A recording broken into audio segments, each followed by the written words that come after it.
दुनिया भर से लाखों देखने और सुनने वालों को शहीद अरशद शरीफ का सलाम। नाज़रीन, पाकिस्तान इंतहाई खतरनाक मोड़ से गुजर रहा है और इसका जिम्मेदार पाकिस्तान के सियासतदान नहीं बल्कि वो करता धरता हैं जिन्होंने रजीम चेंज ऑपरेशन किया, और इसके जिम्मेदार जो है वो GHQ है। जनरल बाजवा ने जिस तरह से अपनी ज़ाती अना की खातिर पूरे मुल्क को तबाह करके रख दिया और फिर सेफ हाउसेस में जो अयाशियाँ करते रहे, जो फनकारियाँ करते रहे, वो बड़ा पिंडोरा बॉक्स जो है वो मैंने अपने पिछले व्लॉग्स में आपके सामने रखा था। तो जनाब, पाकिस्तान की जो हालत है वो सेफ हाउस में अयाशियां करते करते यहां तक पहुंचा दी गई है कि मईशत डिफॉल्ट होने के करीब पहुंच चुकी है। तो कुछ बहुत बड़ी ब्रेकिंग न्यूज लेकर आपकी खिदमत में हाजिर हुआ हूं। आज की सबसे पहली खबर पर जो आज हम बात करेंगे कि सियासत के दाव पेच में एक नया मोड़ सामने आ चुका है। इमरान खान और army chief general Asim Munir की पहली खुफिया मुलाकात, जिसने इस वक्त तबले जंग बजा के रख दिया है और वज़ीर आज़म हाउस में भी इस वक्त हलचल मच चुकी है। इस मुलाकात की टाइमिंग बहुत इंपॉर्टेंट है। आइंदा चंद दिनों में क्या कुछ होने जा रहा है और इस मुलाकात की अंदरूनी कहानी आपके सामने रखूंगा कि ये मुलाकात आखिर हुई क्यों है, इसकी वजह क्या है, मीडिया पर रिपोर्ट क्यों नहीं किया जा रहा। ये बड़ी इंपॉर्टेंट डिटेल्स आपके सामने रखना इंतहाई जरूरी है। दूसरी खबर पर जो आज हम बात करेंगे कि जनरल आसिम मुनीर ने भी हाफिज डॉक्ट्राइन को लॉन्च कर दिया है और कप्तान के खिलाफ अब तक की सबसे बड़ी और घिनौनी साजिश पकड़ी गई है कि आप लोग जनरल बाजवा की डॉक्ट्राइन को भूल जाएंगे, जो एक नई डॉक्ट्राइन को कप्तान के खिलाफ लॉन्च कर दिया गया है और हाफिज जी का मकरू चेहरा आज कौम के सामने बेनकाब हो चुका है, बल्कि वो रंगे हाथों पकड़े गए हैं। इस हवाले से भी इंपॉर्टेंट डिटेल्स हैं कि इस वक्त अंदर खाते क्या कुछ हो रहा है और पर्दे के पीछे क्या कुछ चीजें चल रही हैं। ये तमाम तफसीलात आपके सामने रखनी है। और तीसरी खबर पर जो आज हम बात करेंगे कि जनरल बाजवा गद्दार वतन जो है उनके हवाले से मजीद तहलका खेज इंकशाफात सामने आए हैं और अब बाजवा के खिलाफ रोजाना नित नए इंकशाफात सामने आना, उसने भी नया पिंडोरा बॉक्स खोल दिया है। इस पर भी बात करेंगे, लेकिन अगर आपने चैनल को सब्सक्राइब नहीं किया, चैनल को लाजमी सब्सक्राइब कर लें, बेल आइकन को दबा दें। आने वाली तमाम तरह अपडेट्स आपकी खिदमत में बर वक्त पेश होती रहे। नाज़रीन किराम, सबसे पहले तो इंपोर्टेड हुकूमत का एक और कारनामा मैं आपके सामने रख देता हूं। कराची, लाहौर और इस्लामाबाद के जो एयरपोर्ट्स हैं उनको जनाब औने पौने दाम में बेचने का फैसला कर लिया गया है। अब ये बेचे क्यों जा रहे हैं जनाब? जनवरी के आखिर तक ये काम करना जरूरी बन चुका है। मैंने आपको अपने पिछले व्लॉग में बताया था कि जनाब पाकिस्तान को सिर्फ जनवरी में 1.3 अरब डॉलर के कर्ज जो है वापस करना है, जबकि पाकिस्तान के जो ज़र मुबादला के ज़खायर हैं वो 5.88 अरब डॉलर रह चुके हैं। और अगर उसमें से 1.5 अरब डॉलर जो है वो हम कर्ज वापस कर देते हैं तो पाकिस्तान जो है वो मुआशी तौर पर डिफॉल्ट कर जाएगा। तो ये सूरत हाल इस वक्त पाकिस्तान में बनती चली जा रही है, जबकि कंपनी ने यह फैसला किया है कि जो मईशत के ऊपर सोशल मीडिया पर तनकीद करेगा उसको गिरफ्तार कर लिया जाएगा, उस पर मुकदमे होंगे, उस पर हाथ डाला जाएगा। यहां तक पाकिस्तान में एक मार्शल जो है उसको नाफिज करने की तैयारियां हो रही हैं। अब जनाब, जो पंजाब की सियासत में दाव पेच के हवाले से नया मोड़ सामने आया है, तो इस्टेब्लिशमेंट ये पूरी कोशिश कर रही है, नई इस्टेब्लिशमेंट भी, कि पंजाब में रजीम चेंज ऑपरेशन पार्ट 2 लॉन्च किया जाए। और ये रजीम चेंज ऑपरेशन होने जा रहा है क्योंकि पहले तो इमरान खान साहब को ब्लैकमेल किया जाता रहा कि जनाब आपने अगर असेंबलियां तोड़ दी तो आपकी ऑडियोस आ जाएंगी, खान साहब की ऑडियोस आई। फिर इनको ब्लैकमेल किया गया, आपकी वीडियोस आएंगी, खान साहब की वीडियोस जो हैं, और रिमल अली शाह को बताया जा रहा है कि खान साहब की उनके साथ वीडियो है, रेहाम खान के साथ जो वो ब्लर स्क्रीनशॉट दिखाया गया और मुबैना तौर पर बताया जा रहा है कि वो इमरान खान की रेहाम खान के साथ वीडियो है जब वो अपनी उनकी वो अहलिया थी। तो ये सारा मामला है कि इस गंद और कीचड़ उछालने की सियासत शुरू हो चुकी है।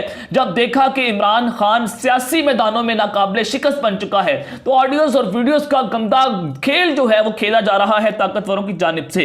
अब जनाब, पंजाब की सियासत के हवाले से आज शहबाज शरीफ और आसिफ अली जरदारी के दरमियान टेलीफोनिक राब्ता हुआ है। मीडिया रिपोर्ट्स में जराए का हवाला देते हुए बताया गया है कि दोनों रहनुमाओं ने एक दूसरे की खैरियत दरियाफ्त की और नए साल पर एक दूसरे के लिए नए ख्वाहिशात का इजहार किया।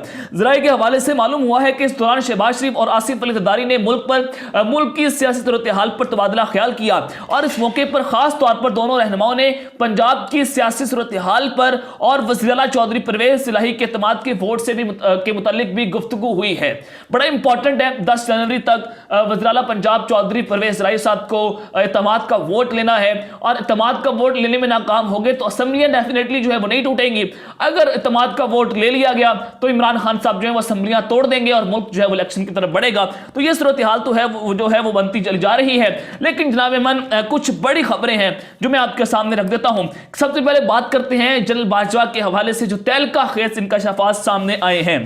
देखिए, मुस्तफा नवाज खोखर अब ये जो है वो खुलकर सामने आ चुके हैं। रजीम चेंज ऑपरेशन के एक एक खिलाड़ी को ये शख्स ऐसा नंगा कर रहा है कि आप भूल जाएंगे कि पाकिस्तान में इससे बड़ी कोई साजिश हुई थी इससे पहले। जनाब मुस्तफा नवाज खोखर कहते हैं कि जब पीडीएम नहीं बनी थी, यानी कि 2019 की बात है कि जब पीडीएम नहीं बनी थी तो हम सारे जीएचक्यू जाया करते थे और वहां पर जनरल बाजवा से मिला करते थे, और पीडीएम जनरल बाजवा ने इमरान खान के खिलाफ तैयार की थी।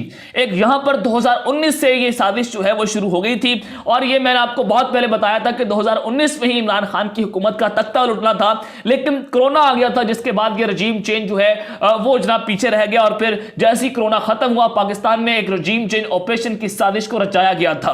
अब उस सब के बाद उन्होंने कहा कि जनरल बाजवा ने वाकई तौर पर इमरान खान से बहुत बड़ी ज्यादती की है, और तहरीक एतमाद में भी जनरल बाजवा ने इमरान खान के खिलाफ ये तहरीक को कामयाब बनवाया और पीडीएम को सपोर्ट किया। जनरल बाजवा के खिलाफ मुकम्मल सबूत भी मौजूद है, लेकिन टीवी चैनल्स जो है वो नहीं चला सकेंगे। उन्होंने मजीद कहा कि आज भी न्यूट्रल जो हैं वो न्यूट्रल नहीं है, और आज भी एस्टैब्लिशमेंट न्यूट्रल नहीं है।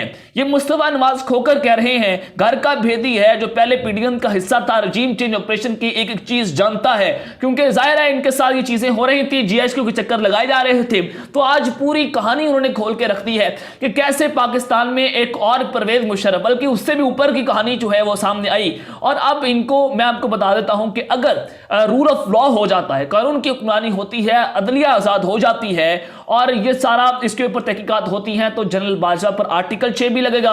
और जो सजा परवेज मुशर्रफ साहब को दी गई थी और उनकी लाश को उल्टा लटकाने के लिए जो हुक्म दिया गया था डी चौक में, और वही सजा जो है वो जनरल बाजवा को दी जाएगी। यहां तक उनके साथ इन्होंने मुल्क के साथ जो गद्दारी की है। अब आ जाए कि जनरल आसिम मुनीर ने हाफिज डॉक्ट्राइन को लॉन्च कर दिया है, और कप्तान के खिलाफ अब तक की सबसे बड़ी और घिनौनी साजिश जो है वो पकड़ी गई है। जनाब ये मंजन तो बेचा जा रहा है कि एस्टैब्लिशमेंट न्यूट्रल है, एस्टैब्लिशमेंट तो उनका सियासत में कोई किरदार नहीं है। जनरल आसिम मुनीर ने आते ही आईएसआई को रोक दिया कि आप पॉलिटिकल इंजीनियरिंग का हिस्सा नहीं बनेंगे, लेकिन अब पॉलिटिकल इंजीनियरिंग जो है वो पूरे पाकिस्तान में जोरों शोर से जारी है।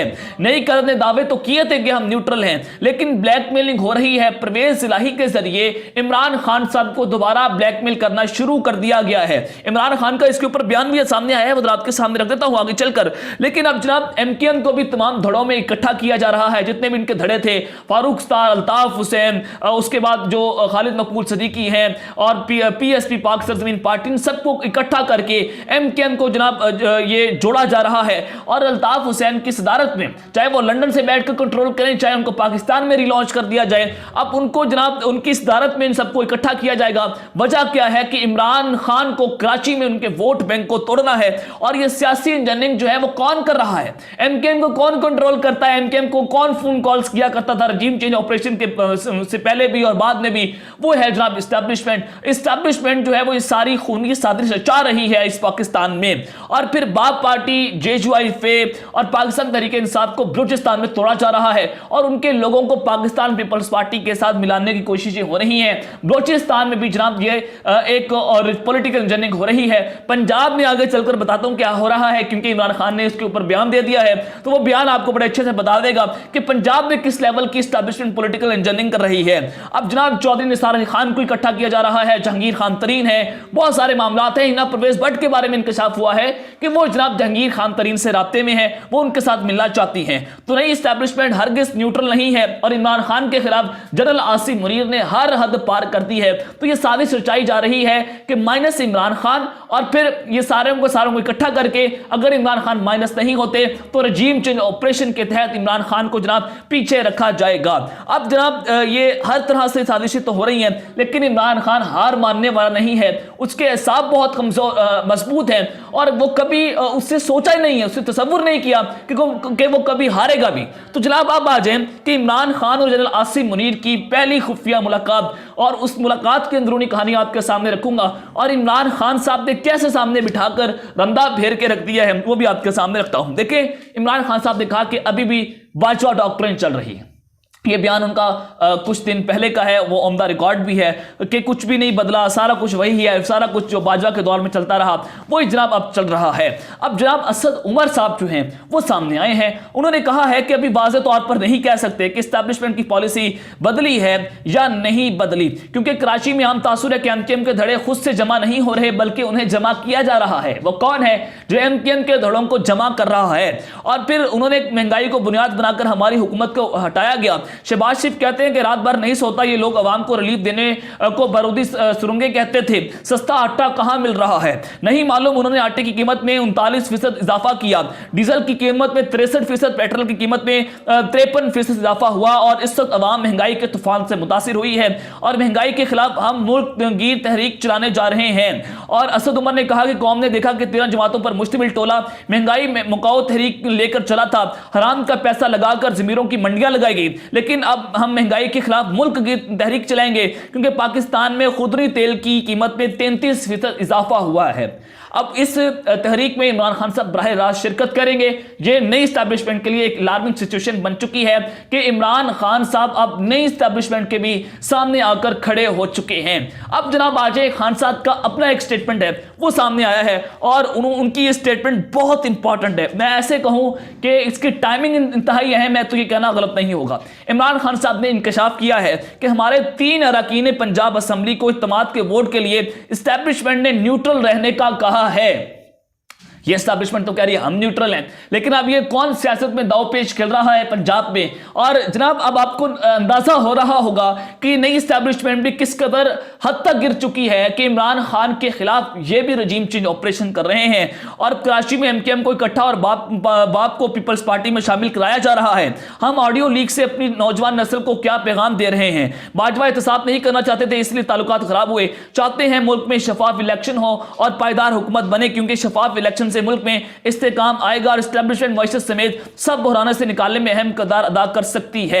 ये इमरान खान साहब ने कहा कि पाकिस्तान में एस्टैब्लिशमेंट का नाम एक आदमी है।